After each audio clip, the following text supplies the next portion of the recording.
From 1833 to 1836, this was the site of the second largest slave market in the Deep South.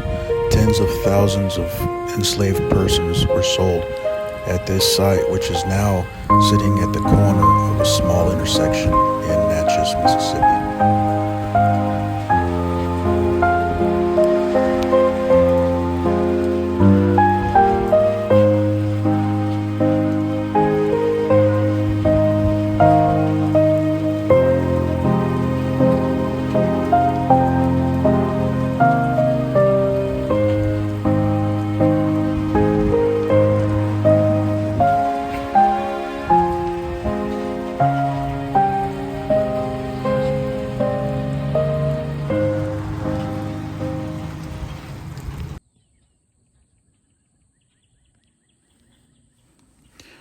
Emerald Mound is located about 10 miles northeast of Natchez, Mississippi. It's the second largest Mississippian period ceremonial mound in the United States, only surpassed by one located in Illinois. It was built and used between 1200 AD and 1730 AD. Covers 8 acres, it's 35 feet high, and at its base measures 770 feet by 435 feet.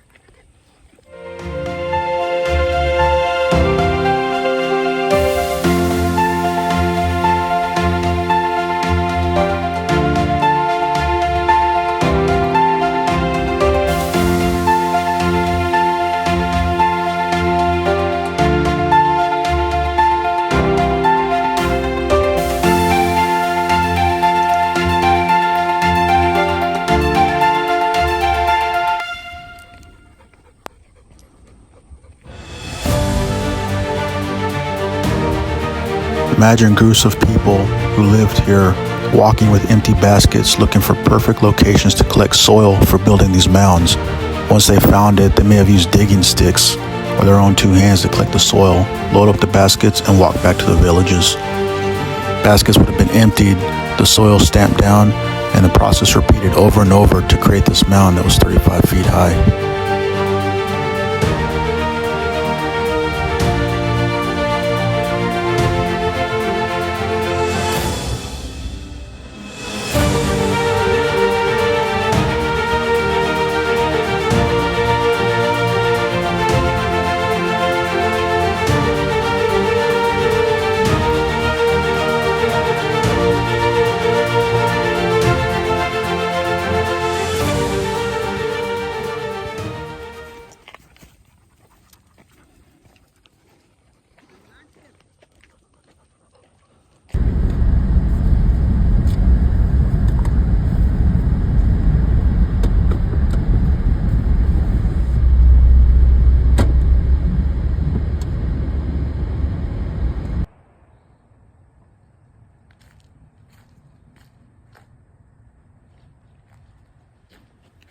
This section of the eroded or the sunken old trace was a natural corridor, and it became the Natchez Trace. It dates back many centuries, and long before Europeans first came to the area, what would become the old Natchez Trace started out as small animal trails, later utilized by Native American tribes. During the westward expansion of the late 1700s and early 1800s, growing numbers of travelers are going to trample the rough trail into a clearly marked path. The ground is relatively soft with low soil. Thousands of walkers, riders, and wagons are going to wear down these paths into these sunken sections, just like this one that I'm looking at. As pretty as this scene is, I can only imagine how great it's going to look in the spring and summer when all of the vegetation begins to green and fill out.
On June 12, 1963, civil rights activist Medgar Evers was assassinated in the carport of this home that he shared with his wife and their 3 young children in Jackson, Mississippi. His death is the first murder of a nationally significant leader of the American civil rights movement, and it becomes a catalyst for passage of the Civil Rights Act of 1964.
As Mr. Evers stood here in front of his home, an assassin parked across the street and shot him with a hunting rifle.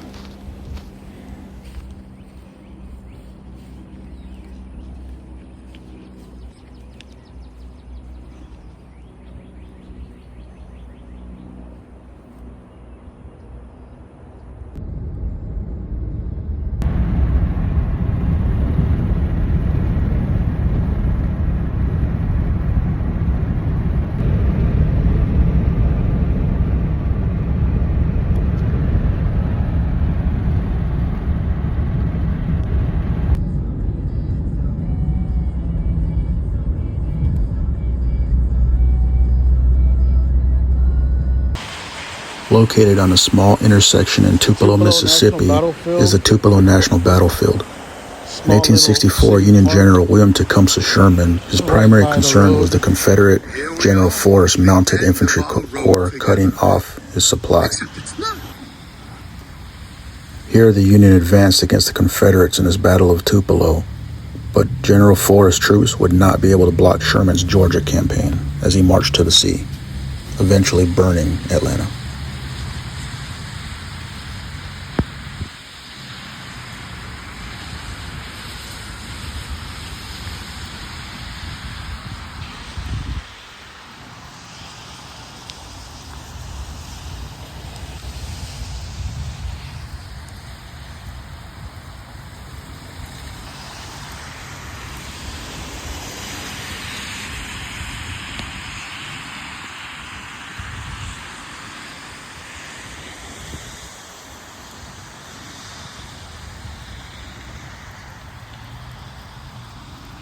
Yeah, small little city park.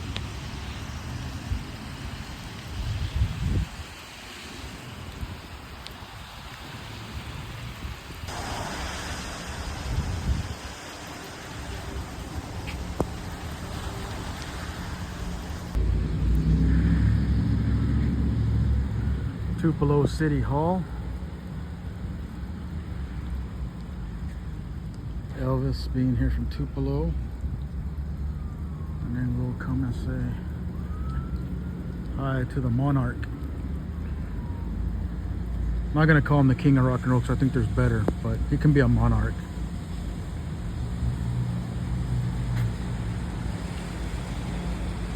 I personally think Johnny Cash was more rock and roll than him back then, so do with that what you want. Nice little park.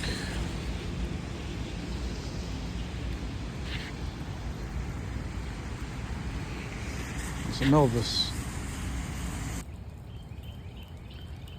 birthplace of Elvis, Aaron Presley. And this is his house.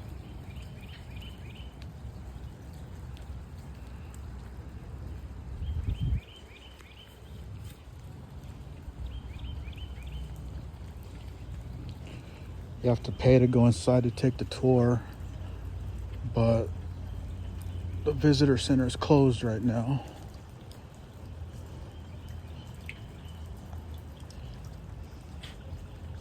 I can say that I got on his front porch though.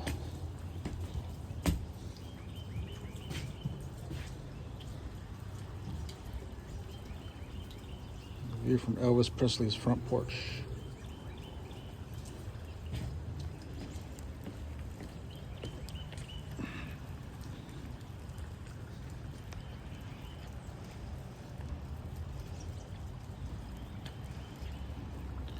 Born in 1935, so just before World War II started.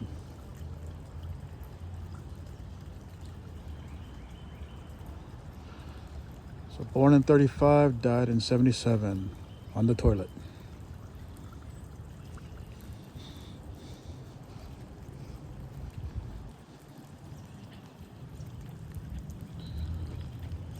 Let's go see this statue here.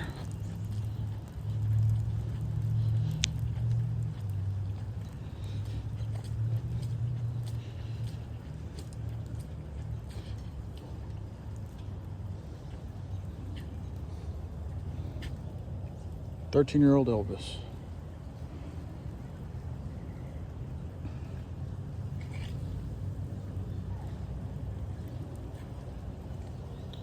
And his guitar that he bought at the hardware store.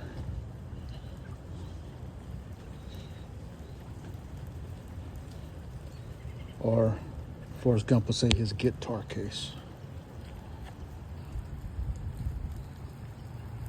Elvis Country.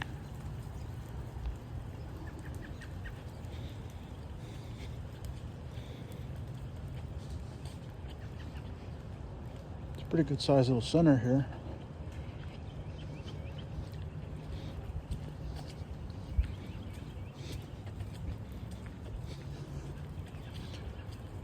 Mississippi Blues, Elvis and the Blues.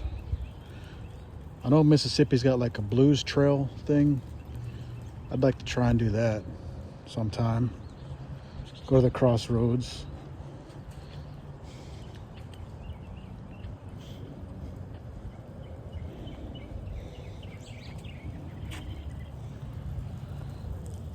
Childhood church. Imagine being so important that they move your church to next to where you were born.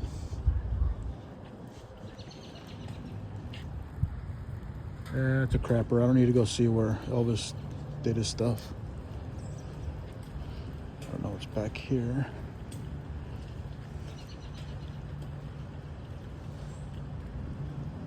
Nothing.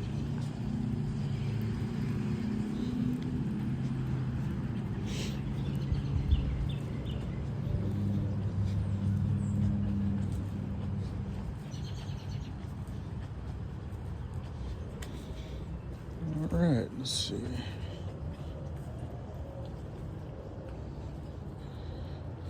All right, that's it for the Elvis birthplace area.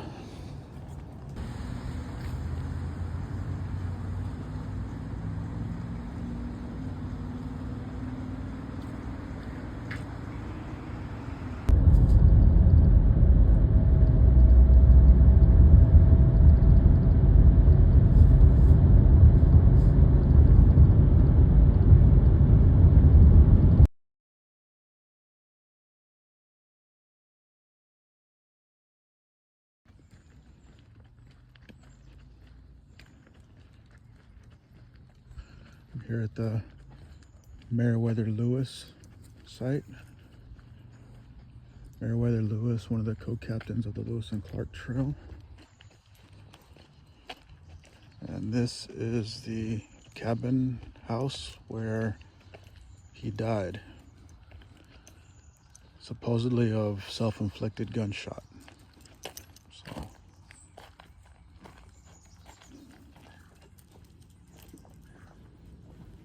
In September of 1809, Meriwether Lewis was living in St. Louis as the appointed governor of the Upper Louisiana Territory. He left St. Louis for Washington, D.C. on September 4th to protest the War Department's denial of payment vouchers that he had submitted for reimbursement. He traveled with a personal assistant, a free African-American man named John Pernier. He traveled to Fort Pickering, which is modern-day Memphis, Tennessee, by boat, and he intended to proceed down the Mississippi River to New Orleans and travel by ship to D.C. But rumors of war with Britain and the thought of his journals from the Corps of Discovery falling into their hands changed his mind. He decided to travel overland to the nation's capital.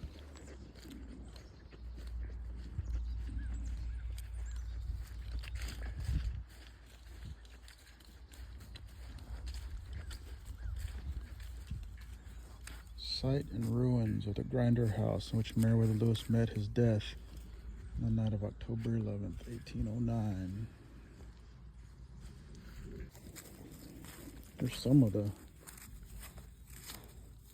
Looks like where the... Oh, Hercules, you found it.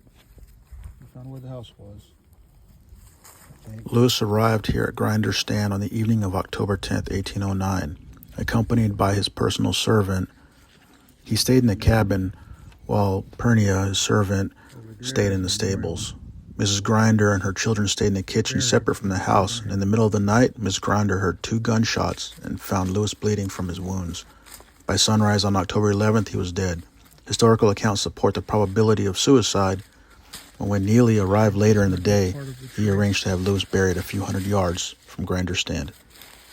What you think, Kurt?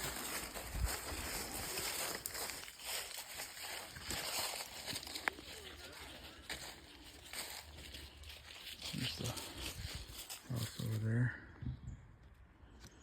It's plainly visible, though long deserted road, is a section of the Natchez Trace evolved from buffalo and native trails into the first national highway of the Southwest, cutted and opened under authority of the United States government after treaties negotiated with the Chickasaw and the Choctaw Indians in 1801. Designed to meet early necessities of trade between Nashville and the country of the lower Mississippi, it is an abiding footprint of the bold, crude commerce of the pioneers.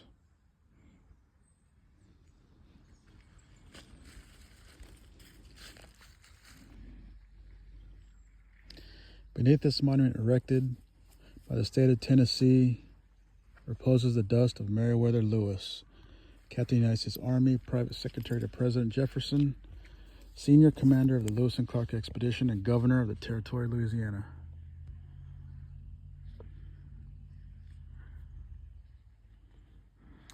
In the Grinder House, the ruins of which are still discernible, his life of romantic endeavor and lasting achievement came tragically and mysteriously to its end on the night of October 11th, 1809.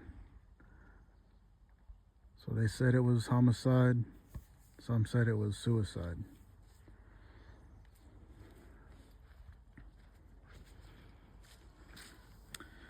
And the monument is a column where the top has been broken off to symbolize his life being cut short.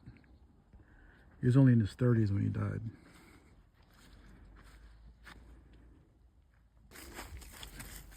All right, Herc, let's walk some of the old trace. Yeah, just ready to play in the leaves, huh?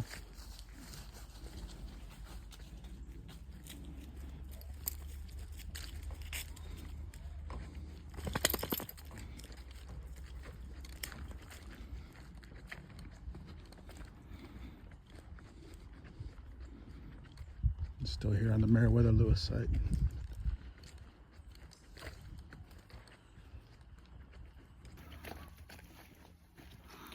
Pretty interesting little site here.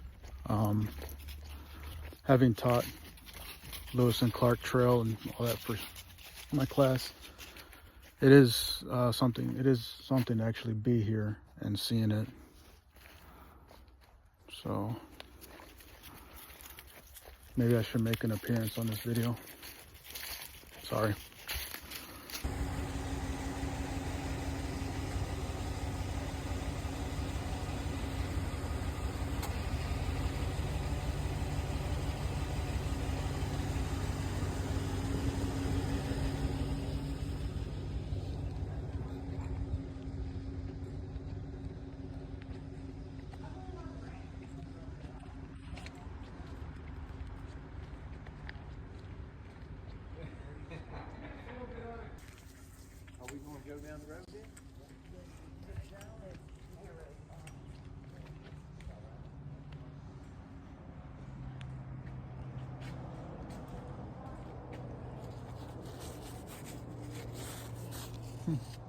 Trying some tobacco.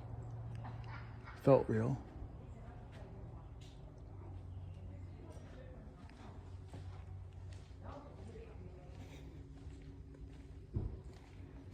Tobacco barn.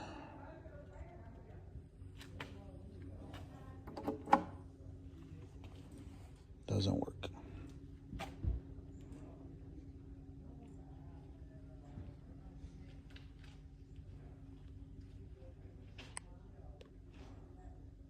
guess it would hang all tobacco from all those spots there.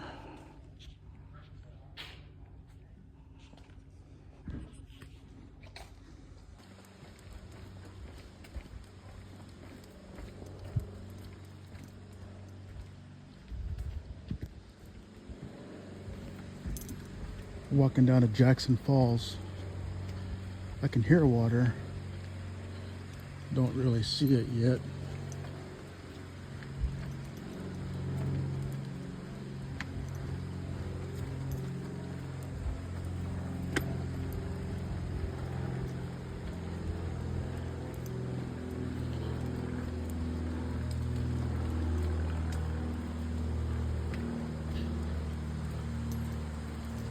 I'm thinking maybe the falls is not so fallish. It's supposed to be a real one with a lot of water, but I'm thinking this is it right here, and it's kind of not as much water. It's more of instead of being Jackson's Falls, it's more of Jackson's Trickles right here.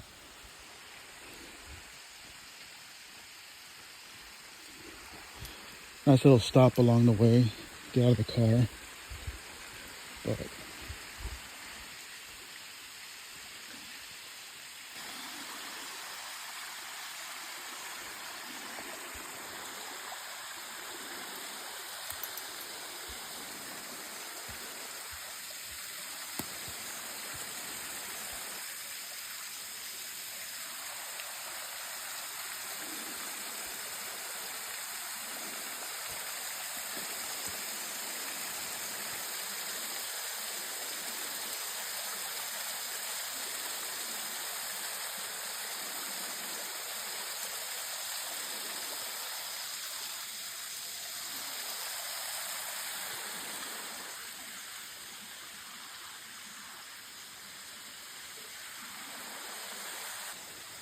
alright, so it starts up there, comes on down. It's supposed to be, I guess when you have more rain later on it gets bigger, but comes on down there.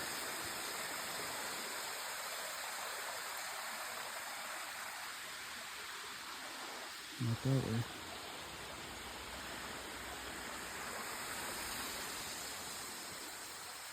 Climb down was kind of steep, so going back up is going to be a lot of fun.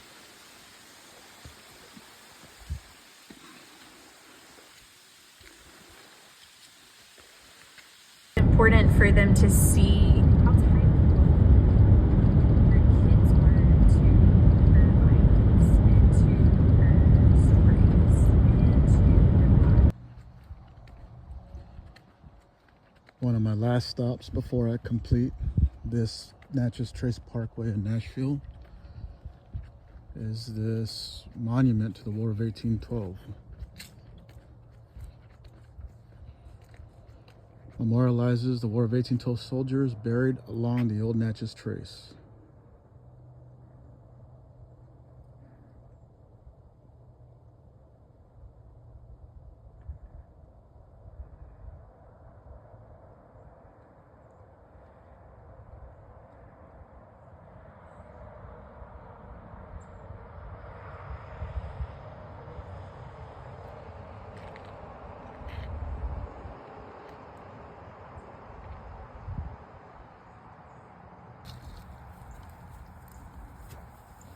We've completed the Natchez Trace Parkway bridge.